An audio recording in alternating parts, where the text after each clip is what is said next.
Hi everyone. तो आज की वीडियो में हम जानेंगे कि अगर कोई नए पार्टनर के आने पे किसी पार्टनर को गेन होता है तो उसका हम कैसे ट्रीटमेंट करते हैं in the form of treatment of goodwill. और साथ ही में हम सीखेंगे कि हिडन गुडविल क्या होती है और उसकी कैलकुलेशन कैसे करते हैं। तो चलिए वीडियो को स्टार्ट करते हैं। तो सबसे पहले आप अपनी बुक में इलस्ट्रेशन नंबर 37 का सी पार्ट निकालो, ठीक है, जिसमें आपको बोला है कि A and B are partners जो कि शेयर्स किस में कर रहे हैं 4:1 में प्रॉफिट एंड लॉस को शेयर कर रहे हैं। साथ ही में ही आपको बताया कि सी एक नया पार्टनर है जो कि 1/6 शेयर लेगा बिजनेस में, ठीक है, और सी जो है ना वो 20,000 पे कर रहा है गुडविल के लिए।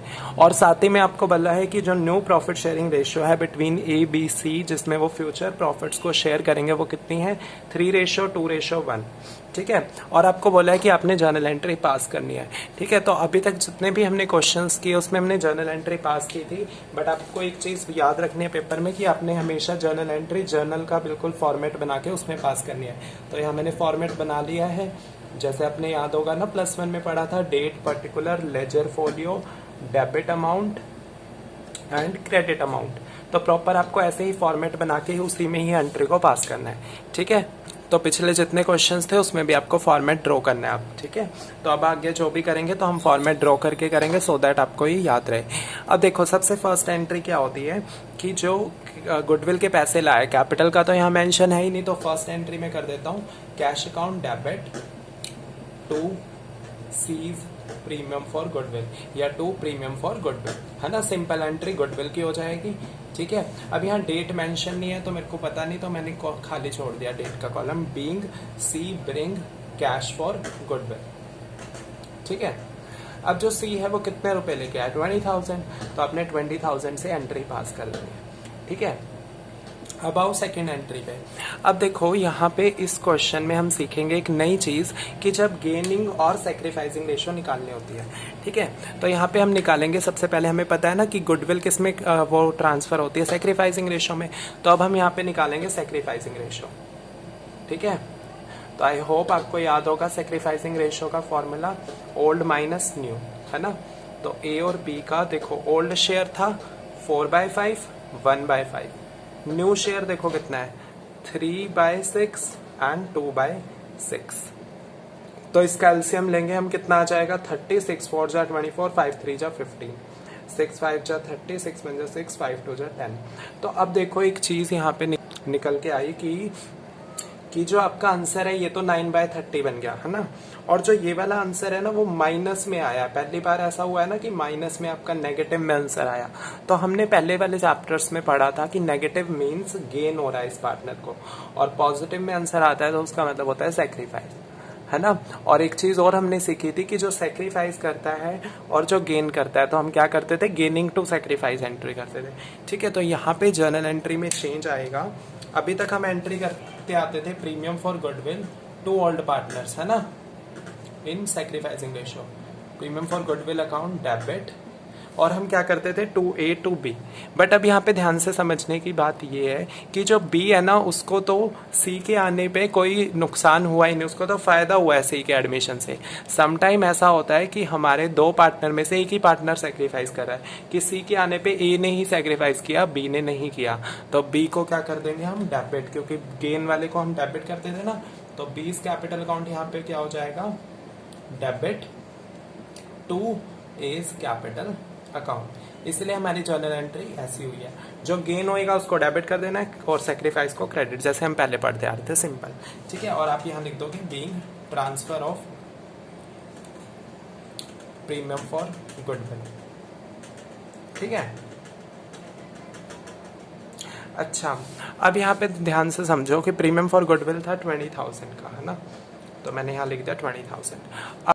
तो अब देखो इस केस में होता क्या है बेसिकली कि जो ए है उसी ने ही सेक्रीफाइस किया ना, तो हम क्या करेंगे, ए को टोटल फॉर्म की जितनी भी गुडविल है, टोटल फॉर्म की गुडविल हमें निकालनी पड़ती है इस केस में, टोटल फॉर्म की गुडविल में से शेयर देंगे, ठीक है। तो टोटल फॉर्म की गुडविल कैसे निकालते हैं अब हम सीखेंगे। देखो हमें सी की गुडविल पता है, सी की गुडविल कितनी है 20,000, और सी का शेयर भी पता है 1/6, है ना। तो सी 20,000 गुडविल लाया फॉर हिज 1/6 शेयर के लिए। इट मीन्स जो टोटल फॉर्म की गुडविल है वो कितनी हो जाएगी इसका ना रेसिप्रोकल कर देते हैं, 20,000 का मल्टीप्लाई बाय इसका रेसिप्रोकल कर दोगे आप 6/1, तो वो कितनी बन गई 1,20,000। तो ये आपकी आ गई पूरी फॉर्म की गुडविल। ठीक है, एक बार फिर से समझ लो कि आपने पहले निकाला गेन सेक्रीफाइस, एंट्री करी गेनिंग टू सेक्रीफाइस, फिर आपको टोटल फॉर्म की गुडविल निकालनी है। हमेशा की पूरी जो फॉर्म की गुडविल है उसको डिस्ट्रीब्यूट करेंगे हम यहाँ हम 20,000 को नहीं डिस्ट्रीब्यूट करेंगे, किसको करेंगे, टोटल फॉर्म की गुडविल। वो कैसे निकालेंगे, टोटल फॉर्म की गुडविल जो निकलती है वो कैसे निकलती है, इसी की हेल्प से। ये जो सी गुडविल आया उसको उसके शेयर के रेसिप्रोकल से मल्टीप्लाई करना है। हमेशा जो न्यू पार्टनर गुडविल लाता है उसके रेसिप्रोकल से मल्टीप्लाई करके टोटल फॉर्म की गुडविल आ जाती है। तो इस 1,20,000 को आप डिस्ट्रीब्यूट करोगे 9/30, ठीक है, तो ये कितना बन जाएगा 4,000, 9 4 जा 36, तो ये बनेगा आपका ए का। तो ए का बना 36,000, और सिमिलरली आप बी का कैलकुलेट करने के लिए इसे मल्टीप्लाई कर दोगे किससे, 4/30 से, है ना। ठीक है, तो वहां पे आपका आ जाएगा 16,000। तो ये इस तरीके से आपका क्वेश्चन सॉल्व होएगा। तो उसके बाद हमारा टॉपिक आता है हिडन गुडविल। अब हिडन गुडविल क्या होती है, जैसे नाम से ही पता चल रहा है ना कि हिडन गुडविल, ऐसी गुडविल जो आपको मेंशन नहीं है, गिवन नहीं है, आपसे हाइड की हुई है। यानी कि क्वेश्चन में ना आपको गुडविल के बारे में कोई इन्फॉर्मेशन नहीं गिवन, ना तो गुडविल ऑफ फॉर्म बताई है, ना ये बताया है कि पार्टनर कितना प्रीमियम लेके आ रहा है गुडविल के लिए।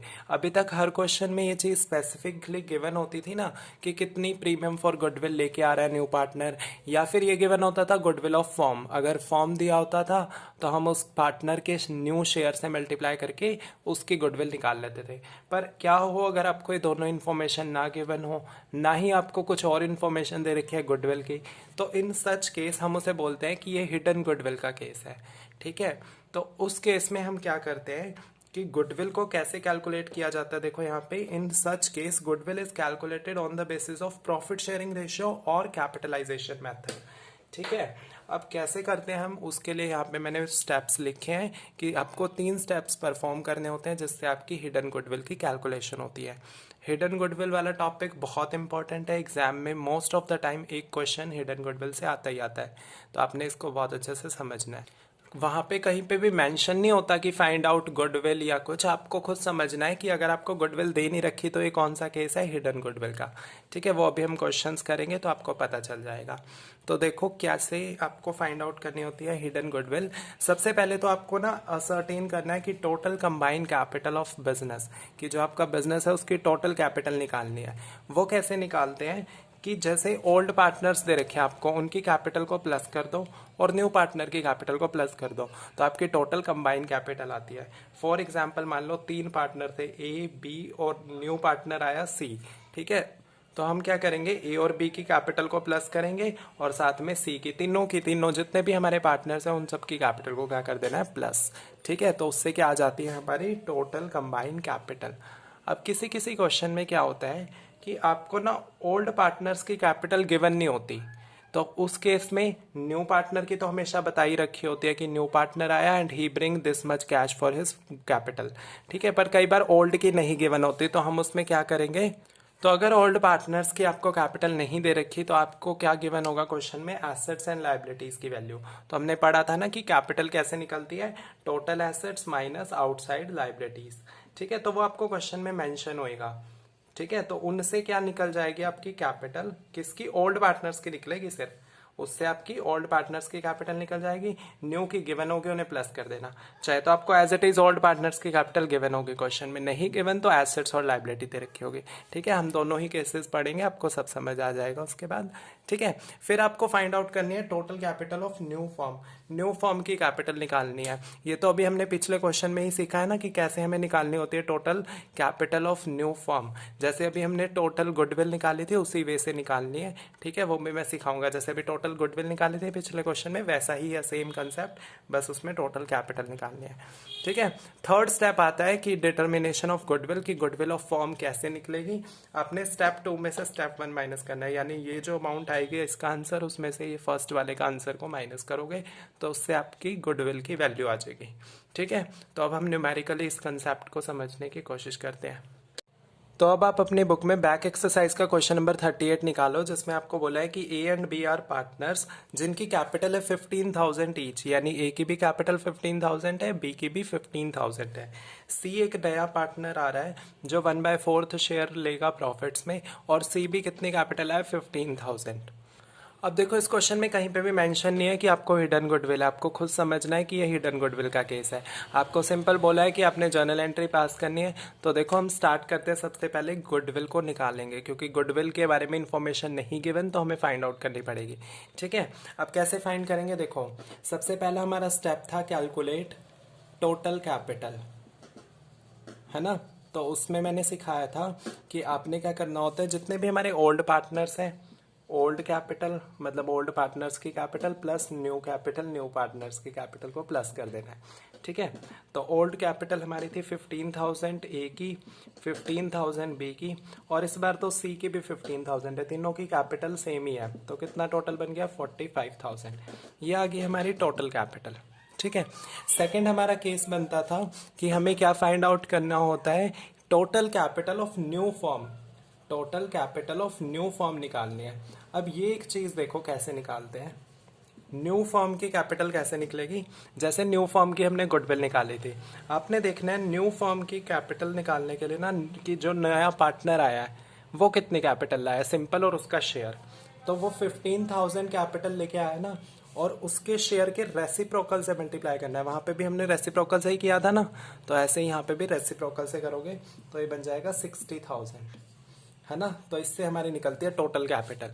ठीक है, थर्ड स्टेप था गुडविल ऑफ फॉर्म निकालने का, कि हमें माइनस कर देना है सेकेंड स्टेप को थर्ड में से, फर्स्ट में से। गुडविल ऑफ फॉर्म कैसे निकल जाएगी, स्टेप 2 माइनस स्टेप 1, यानी 60,000 माइनस 45,000। तो आपकी जो फॉर्म की गुडविल है वो कितनी आ गई 15,000, है ना। अब ये जो 15,000 है ना, ये पूरी फॉर्म की गुडविल है। ठीक है, पर हमें किसकी चाहिए होती है, हमें सिर्फ चाहिए होती है न्यू पार्टनर की, है ना। तो हम इसको किससे मल्टीप्लाई करेंगे, सी की, सी का शेयर चाहिए ना हमें तो क्वेश्चन में, कि सी का शेयर कितना है in goodwill, C's share in goodwill कितना है, वो है 15,000 का 1/4। तो इसको आप करोगे तो ये कितना बनेगा, देखो 2 के टेबल से करते हैं 7500, फिर ये बन जाएगा 3750। ठीक है, तो अब हम सिंपल इसकी जर्नल एंट्री पास कर देंगे। ठीक है, तो मैं यहाँ पे जर्नल एंट्रीज करके दिखा देता हूँ आपको। ठीक है, सबसे पहली एंट्री क्या होगी, cash account debit to C's capital.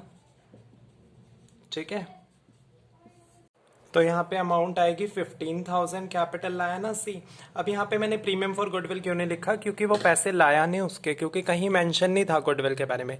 हम इस केस में, हिडन गुडविल के केस में, यही अज्यूम करते हैं कि पार्टनर गुडविल के पैसे नहीं लाया। तो हमने सीखा था ना कि अगर वो पैसे नहीं लाता तो उसके वो पैसे हम कहाँ से एडजस्ट करते हैं, उसके करंट अकाउंट में से। तो हम यहाँ पे क्या करेंगे, सीज करंट अकाउंट डेबिट, ठीक है, to A's capital account, to B's capital account. ठीक है, तो अब आपके यहाँ पे अमाउंट देखो कैसे आएगी, 3750 है ना उसके जो गुडविल का शेयर बन रहा था। और अब इसको आपने ए और बी में डिस्ट्रीब्यूट करना होता है, किस रेशो में, सेक्रीफाइसिंग रेशो में। अब यहाँ पे एक चीज समझने वाली ये है कि क्वेश्चन में कहीं रेशो की तो बात की नहीं, ना ए और बी की ओल्ड रेशो बताई, ना हमें न्यू रेशो पता, तो हम सेक्रीफाइसिंग रेशो कैसे निकालेंगे। तो in case question is silent, तो हम क्या अज्यूम करते हैं कि हमारी जो रेशो है वो क्या है, 1:1। तो ये बन जाएगा 1875 एंड 1875। ठीक है, तो यहाँ पे नरेशन में लिख देता हूं, बीइंग ट्रांसफर ऑफ प्रीमियम, ठीक है, या adjustment of premium through current account, और यहाँ पे आ जाएगा being C bring cash for capital. ठीक है, तो ये था आपका फुल फ्लेज क्वेश्चन, जिसमें हमने सीखा कि हमें कैसे हिडन गुडविल को कैलकुलेट करना होता है और उसका अकाउंटिंग ट्रीटमेंट कैसे होता है। आपने यही अज्यूम करके उसकी एंट्री पास करनी है कि जो सी है वो पैसे नहीं लाया उस गुडविल के लिए। हिडन गुडविल में हमेशा करंट अकाउंट से ही एडजस्टमेंट करनी है। ठीक है, अनटिल और अनलेस ये मेंशन ना हो कि वो कैश लेके आया उस गुडविल के लिए। ठीक है, अब लेते हैं 1 मिनट का ब्रेक। ओहो, व्हाट बिजी डे। डॉक्टर साहब उस दिन तो बाल बाल बच गए, आप यहाँ खुश हो रहे हो? बाय द वे, पुलिस के साथ इतना तो मेरा रोज का चलता रहता है, तो तुम इतनी चिंता ना करो। आपको शर्म नहीं आती? लॉकडाउन में रिश्ते वालों को कौन बुलाता है? मैं बुलाता है भाई। और गैस बॉट वो आज फिर से आ रहे हैं। वही मैं सोचूं कि आपको एक बार में अपनी लड़की कौन देगा। और ध्यान रखना कहीं पता चले आज फिर से भागना ना पड़ जाए। तुम ये बातें छोड़ दो और जल्दी से अपना रूम खाली कर दो, वो नीचे आ गए हैं। हाँ, रूम खाली कर दो, वीडियो मत बनाने देना कभी मुझे तुम। तुम एक वीडियो से नहीं फेमस होते हैं, तो जल्दी खाली करो। आइए जी आइए, एक बार फिर से आइए। हाँ, पहली बार आना तो बहुत महंगा पड़ गया था। तो पिछली बार आपकी बेटी नहीं देखी थी। बेटी देखने से पहले मुंह दिखाई लगेगी। No no no no. तो कैसी लगी मेरी बेटी? ठीक ही है, तो रिश्ता पक्का समझो। अब थोड़ी जरूरी बात कर लेते हैं। नहीं, 1 मिनट रुक जाओ, ये रिश्ता नहीं हो सकता। तो अब हमारा टॉपिक आता है कि रीवैल्यूएशन अकाउंट क्या होता है और उसको कैसे प्रिपेयर करते हैं। वैसे तो हमने ये पिछले चैप्टर में भी थोड़ा सा टॉपिक पढ़ा था रीवैल्यूएशन अकाउंट का, पर इसमें हम फिर से रिवाइज करेंगे। अब आपने याद रखना है कि जब भी न्यू पार्टनर का एडमिशन होता है ना, तो हमेशा क्या बनाना पड़ता है हमें, रीवैल्यूएशन अकाउंट।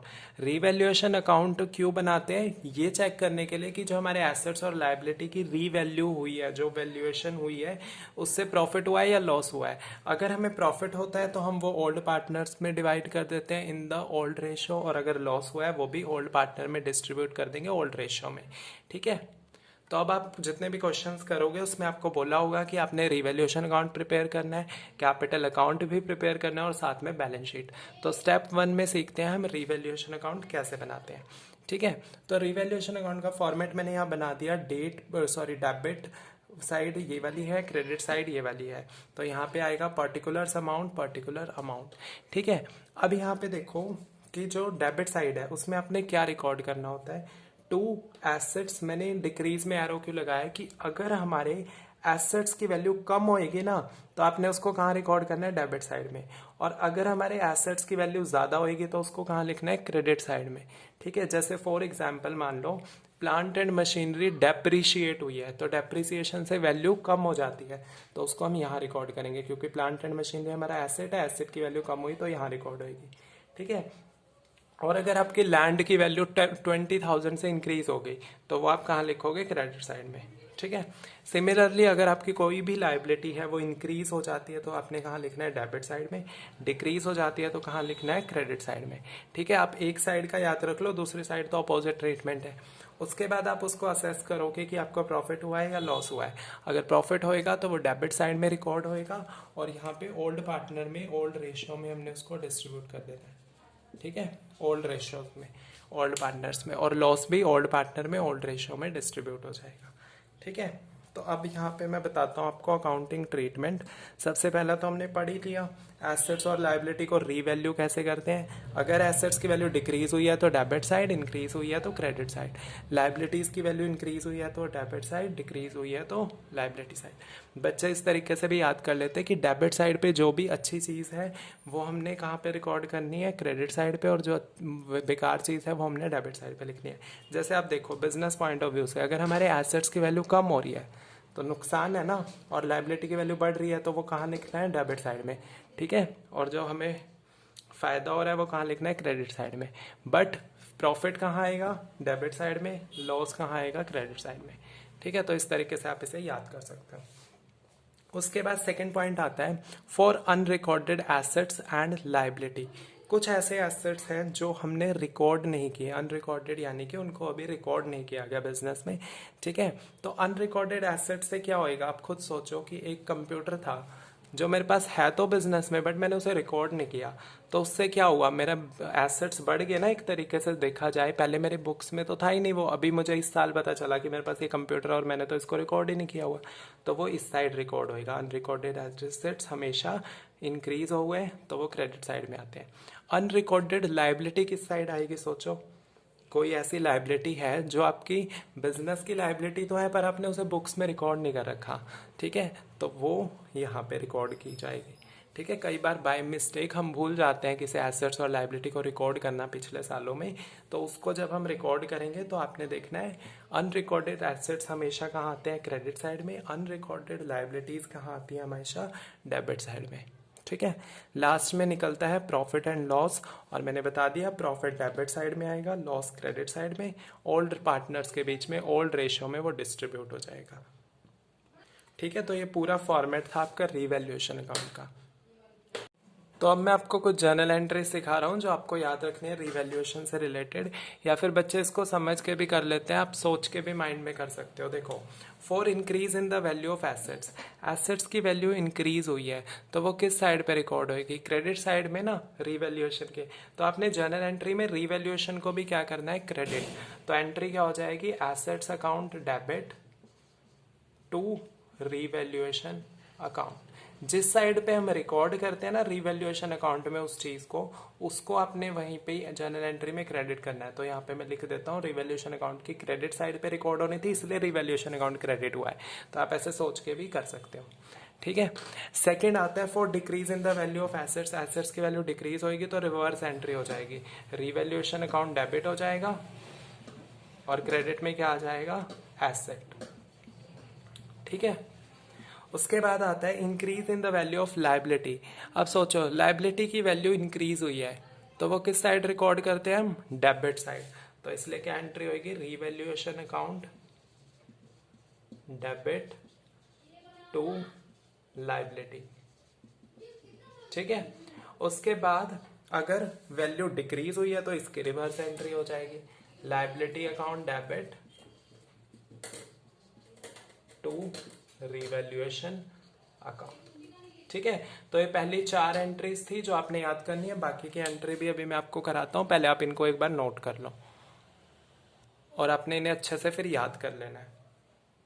उसके बाद आपकी जर्नल एंट्री आती है फॉर अनरिकॉर्डेड एसेट्स। तो सोचो अनरिकॉर्डेड एसेट्स हमारे किस साइड पे रिकॉर्ड करते हैं हम रीवैल्यूएशन में, क्रेडिट साइड। वेरी गुड, तो इसलिए अब हमने जर्नल एंट्री में भी रीवैल्यूएशन को क्या करना है, क्रेडिट। तो अनरिकॉर्डेड एसेट्स, जो भी एसेट का नाम होगा वो आपने लिख देना है डेबिट में, और टू रीवैल्यूएशन क्या कर देना है, क्रेडिट। ठीक है, और अगर वो अनरिकॉर्डेड लाइबिलिटी हुई तो क्या एंट्री होगी, इसकी अपोजिट एंट्री। अगर आपको एसेट्स की एंट्री याद हो जाती है तो लाइबिलिटी की तो उसकी अपोजिट ही है। तो revaluation account debit to unrecorded liability. ठीक है, अच्छा, उसके बाद आता है कि अगर लास्ट में हम फिर चेक करते हैं कि हमें प्रॉफिट हुआ है या लॉस हुआ है। तो अगर प्रॉफिट होता है तो हमने क्या एंट्री पास करनी है, रीवैल्यूएशन अकाउंट डेबिट, जितना भी हमें प्रॉफिट हुआ है उस अमाउंट को हम क्या करते हैं, ओल्ड पार्टनर्स में डिवाइड कर देंगे। ओल्ड पार्टनर्स कैपिटल अकाउंट, और कौन सी रेशो में, ओल्ड रेशो में। यहाँ पे मैं लिख देता हूँ सिर्फ ओल्ड पार्टनर को मिलेगा, जैसे ए बी सी 3 पार्टनर है, सी नया पार्टनर है, तो सिर्फ ए और बी को वो ओल्ड रेशो में डिस्ट्रीब्यूट करना है। और अगर हमें लॉस हुआ है तो भी हम क्या कर लेंगे, इसकी रिवर्स एंट्री हो जाएगी, ओल्ड पार्टनर्स कैपिटल अकाउंट को हम डेबिट कर देंगे टू रीवैल्यूएशन अकाउंट। ये भी किस में होगी, ओल्ड रेशो में। ठीक है, तो इसमें से एक ही केस बनेगा, अगर आपके डेबिट साइड में वो आ रहा है तो प्रॉफिट और क्रेडिट साइड में आ रहा है तो लॉस। ठीक है।